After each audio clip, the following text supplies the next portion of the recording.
నమస్కారం గురుగారు. నమస్కారం అమ్మా యామిని.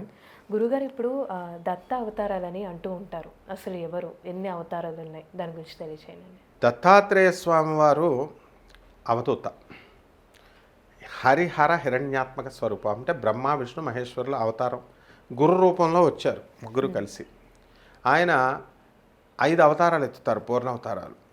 ఒకటి సాక్షాత్తు మనకి మొట్టమొదటి అవతారం శ్రీపాద వల్లభుడు. ఆయన ఎవరు? పిఠాపురంలో వెలిశారు. రెండవ అవతారము మనకి నృసింహ సరస్వతిగా వెలిశారు. ఎక్కడ? మనకి గాణగాపురంలో. మూడవ అవతారము స్వామి సమర్థగా అక్కల్కోటలో వెలిశారు. నాలుగవ అవతారము మనకి చక్కగా ఇక్కడ మాణిక్ నగర్, హుమ్నాబాద్ దగ్గర, హైదరాబాద్ నుంచి మనం గాణగాపురం వెళ్ళే దారిలో మాణిక్ నగర్, మాణిక్ మహారాజ్ అంటాం. ఇక 5వ అవతారము షిరిడి సాయినాథుడు. వీళ్ళు 5గురు కూడా పరిపూర్ణ అవతారాలు. ఇది మామూలుగా జనరల్గా చెప్పుకునేది. ఆ తర్వాత ఇంకా పార్షియల్ అవతారాలు చాలా ఉన్నాయి. ఏంటంటే గజానన్ మహారాజ్ అని, కాశీనాయన అని చెప్పి, ఆ తర్వాత నాంపల్లి బాబా అని చెప్పి, ఇట్లా చాలామంది, తాజుద్దీన్ బాబా అని, ఇదంతా పాతకాలం. వాళ్ళంతా అవతారాలు అయినాయి. తర్వాత జ్ఞానం బోధించేటటువంటి ప్రతి ఒక్కళ్ళు కూడా దత్తాత్రేయుడు అవతారాలేనమ్మా. అంటే గురు రూపంలో వచ్చాడు ఆయన. బ్రహ్మ విష్ణు మహేశ్వరులు ముగ్గురు దేవతలుగా మనం పట్టుకోలేము వాళ్ళని.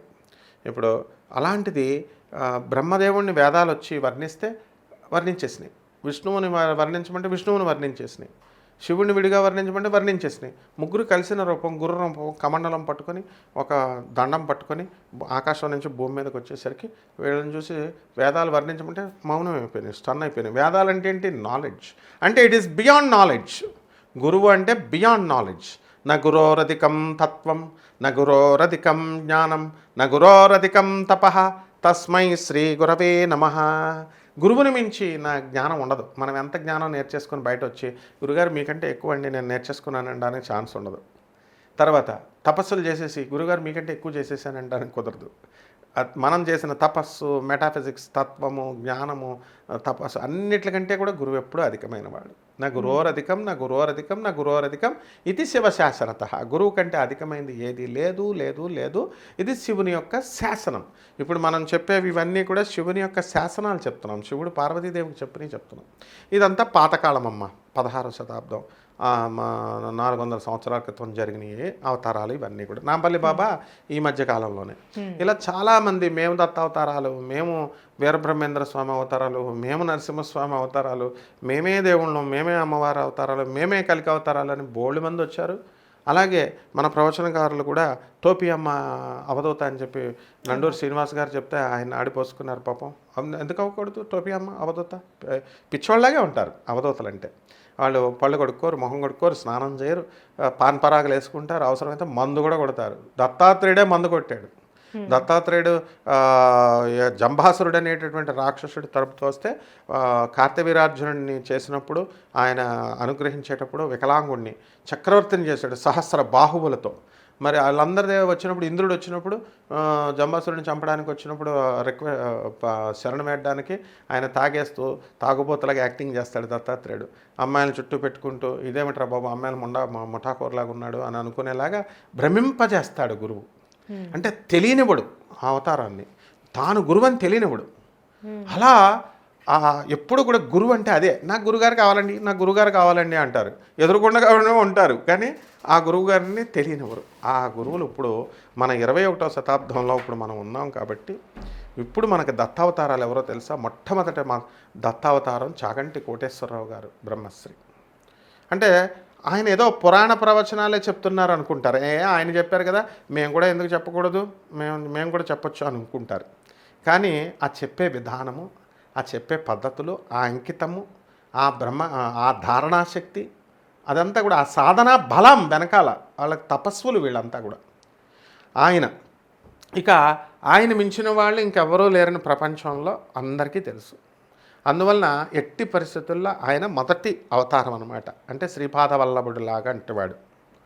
ఇక రెండవ అవతారము దత్తాత్రేయుడు అవతారం. మనం చూస్తున్న కాంటెంపరీస్ చెప్తున్నాను. మనం ఉన్న వాళ్ళు గుర్తించాలి కదా, జనాలకు తెలియాలి. ఎవరు చెప్తారు? ఎవరిని వాడు పొగుడుకుంటాడు కానీ దత్తాత్రేయ అవతారాలు వీళ్ళని ఎవరు చెప్పరు కదమ్మా. రెండవ అవతారము మా గురువుగారు అయినటువంటి బ్రహ్మశ్రీ గరికపాటి నరసింహారావు గారు. ఈయన కూడా దత్తాత్రేయ అవతారమే. అసలు వీళ్ళ దత్తాత్రేయ అవతారాలు అని వాళ్ళు ఎప్పుడు కూడా అనుకోరు. ఎందుకంటే శ్రీరామచంద్ర ప్రభువు శ్రీరాముడిగా పుట్టి నేను దేవుడు అని ఎప్పుడు అనుకోడు. ఆయనకి దేవుడు అని తెలుసు. ఆయన మహావిష్ణువు యొక్క అవతారం అని తెలుసు, కానీ ఆయన చెప్పుకోడు. అలా గురువుగారు గరికపాటి నరసింహారావు గారు నృసింహ సరస్వతి స్వాముల వారిలాగా దత్తాత్రేయ అవతారం. ఆయన అభం శుభం తెలియదు ఆయనకి. ఆయన మామూలుగా వస్తారు, స్పీచ్లు చెప్పేస్తారు, జనాలు ఏమనుకుంటారు ఏంటి తెలియదు. అట్లా ఉంటారు. అవధూతలు అంటే ఏంటి, మెంటల్ ఏం మాట్లాడతామో తెలీదు, అట్లా ఉంటారనమాట. సో ఆయన ఎవరు ఏమనుకున్నా ఆయనకు అనవసరం. అందుకే అప్పుడప్పుడు వివాదాలకి గురవుతూ ఉంటారు. బట్ ఆయన అదంతా కూడా మాయాశక్తిని జయించినటువంటి గొప్ప వ్యక్తులు వీళ్ళంతా. మూడవ దత్తాత్రేయ అవతారము మనకి స్వామి సమర్థలాగా మనకి షణ్ముఖ శర్మ గారు, సామవేదం షణ్ముఖ శర్మ గారు. ఈయన ఖచ్చితంగా ఆయన సాంప్రదాయంలో శాస్త్రంలో ఏదైతే ఉందో అది చెప్పడంలో దిట్ట అనమాట. అందువలన జ్ఞాన సరస్వతి ఆయన. ఇక ఏమని వేస్తాం బిరుదులు ఇప్పుడు ఈ పద్మశ్రీలు, పద్మభూషణలు, పద్మవిభూషణలు గవర్నమెంట్ ఇచ్చే బిరుదులు. వీటికి దేవుళ్ళు ఇచ్చే బిరుదులు ఏమి ఉండవు అనమాట. అంతే ప్రజలు గుండెల్లో పెట్టుకుంటారు వీళ్ళని. కాబట్టి ఆయన స్వామి సమర్థ లాంటి దత్తాత్రేయ అవతారం. స్వామి సమర్థే మళ్ళీ షణ్ముఖ శర్మగా పుట్టారు ఆయన. ఇకపోతే నాలుగవ దత్తాత్రేయుడు అవతారం వద్దిపత్తి పద్మాకర్ రావు గారు. ఆయన మనకి ఎవరు అంటే అక్కల్కోట్ మహారాజ్. అందువల్లనే ఆయన ఎప్పుడు కూడా మోడర్నిటీ ఉంటుంది ఆయనలో. అక్కల్కోట్ మహారాజుని చూస్తే మంచి టీవీగా మంచి సూపర్గా ఉంటాడనమాట. చెప్పేది చాలా సింపుల్గా అవలేలగా చెప్పేస్తూ ఉంటారు వద్దిపత్తి పద్మాకర్ రావు గారు ఉపన్యాసాలు చూస్తేనేమో. అందువలన మరి వాళ్ళ శిష్యురాలైనటువంటి బెల్జియంలో ఉంటారు ఒక అమ్మాయి. వాళ్ళ భక్తుల్ని మనం చూస్తే ఆ అమ్మాయి ఎంత కమిట్మెంట్ ఉంటుందంటే వాళ్ళల్లో. ఏమంటే మా గురువుగారు అప్పుడప్పుడు మాకు ప్రత్యక్షం అవుతారండి బెల్జియంలో, ఇప్పుడు అమెరికాలో 2 గుళ్ళు కడుతున్నారండి అని నిన్నే ఫోన్ చేసి కూడా చెప్పింది. ఇక 5వ అవతారం సాక్షాత్తు షిరిడి సాయినాథుడి అవతారము మన గురువుగారు అయినటువంటి నండూరు శ్రీనివాస్ గారు. వీళ్ళంతా దత్తాత్రేయ అవతారాలు అంటే అందరికీ ఆశ్చర్యం వేయచ్చు, కానీ అది సత్యం. అది ఎందువలనంటే నండూరు శ్రీనివాస్ గారు ఆయన పని ఏదో ఆయన చేసుకుంటారు అంతే, సాఫ్ట్వేర్ ఇంజనీర్గా చేసుకొని పాపం ఎవరి జోలికి వెళ్ళరు, ఎవరిని తిట్టరు. ఇంకా నేనైనా తిట్టిపడేస్తూ ఉంటా. అసలు ఆ వివాదాలకి వెళ్ళరు. ఓన్లీ పాజిటివ్ వీడియోస్ చేసుకుంటూ జ్ఞానాన్ని ఒక రీసెర్చ్ చేస్తూ పరిశోధనాత్మకంగా చెప్పారు. ఇకపోతే వీళ్ళంతా ప్రవచనకారుల్లో ఉన్నటువంటి ఇది. ఇక ఈ శోభారాజు గారు అన్నమయ్య మానస పుత్రిక ఆమె. సాక్షాత్తు తన జీవితాన్ని శ్రీ వెంకటేశ్వర స్వామి వారికి అంకితం చేసినటువంటి గొప్ప మహోన్నతురాలు. ఆయనకి అన్నమయ్య కనబడతాడు, వెంకటేశ్వర స్వామిని ఆమెని అనుగ్రహించారు. ఈమె లేడీ అవతారం, దత్తాత్రేయ అవతారం. లేడీ అవతారం అంటే సాక్షాత్తు మనకి స్వామి జ్ఞానం. అసలు అన్నమయ్య కీర్తనలు అంటే ఏంటో మనకే తెలియదు, ఎన్ని ఉన్నాయో కూడా మనకు తెలియదు. అలాంటిది ఆమె ఓహో ఇది అన్నమయ్య కీర్తన అని మనకు అర్థమైపోయేలాగా మొత్తం తన శిష్యుల చేత తానొక్కటే కాకుండా ఒక వ్యక్తిగా ప్రారంభమైనటువంటి ఆమె ఒక వ్యవస్థగా, ఒక శక్తిగా మారి మొత్తం ప్రపంచమంతా కూడా అన్నమయ్య కీర్తనలు మనందరికీ కూడా తెలిసేలాగా చేశారు. ఇది గురువుల లక్షణం. అందువలన వాళ్ళకి కూడా సందేహం వచ్చేయచ్చు, ఏంటి నిజంగానే మేము దత్తాత్రేయ అవతారాలా అని వాళ్ళకే డౌట్ రావచ్చు. నో డౌట్స్ చెప్తున్నది ఇక్కడ ముల్లపూడి. అందువలన దత్తాత్రేయుడికి మెజర్మెంట్స్ ఉంటాయి, శాస్త్రాలు చెప్తాయి ఏ విధంగా. దత్తాత్రేయుడి శిష్యుడిని నేను సాక్షాత్తు గాణగాపురం కొన్ని 100 సార్లు వెళ్ళాం. గురు చరిత్ర అనేకమైనటువంటి పారాయణలు చేశాం. గురుతత్వాన్ని, మెటాఫిజిక్స్ గురుతత్వాన్ని నేను ఆ గురుదేవులైనటువంటి దత్తాత్రేయ స్వామి వారి యొక్క అనుగ్రహంతో నేను అవగతం చేసుకున్నటువంటి వాడిని. కాబట్టి ప్రజలకు తెలియాలి. రామానుజాచార్యులు వారు ఏం చేస్తారంటే వాళ్ళ గురువుగారు మంత్రం ఇస్తే ఓం నమో నారాయణ అని, ఇది ఎవరికి చెప్పకు, ఇది జాగ్రత్తగా గుప్తంగా ఉంచుకో, నువ్వు చెప్తే నరకానికి వెళ్ళిపోతావంటే నరకానికి వెళ్ళిపోయినా పర్లేదని చెప్పేసి ఆయన రంగనాథ స్వామి గుడి పైకెక్కేసి అక్కడి నుంచి ఆయన ఏం చేస్తాడు, చెప్పేస్తాడు ఓం నమో నారాయణ అని.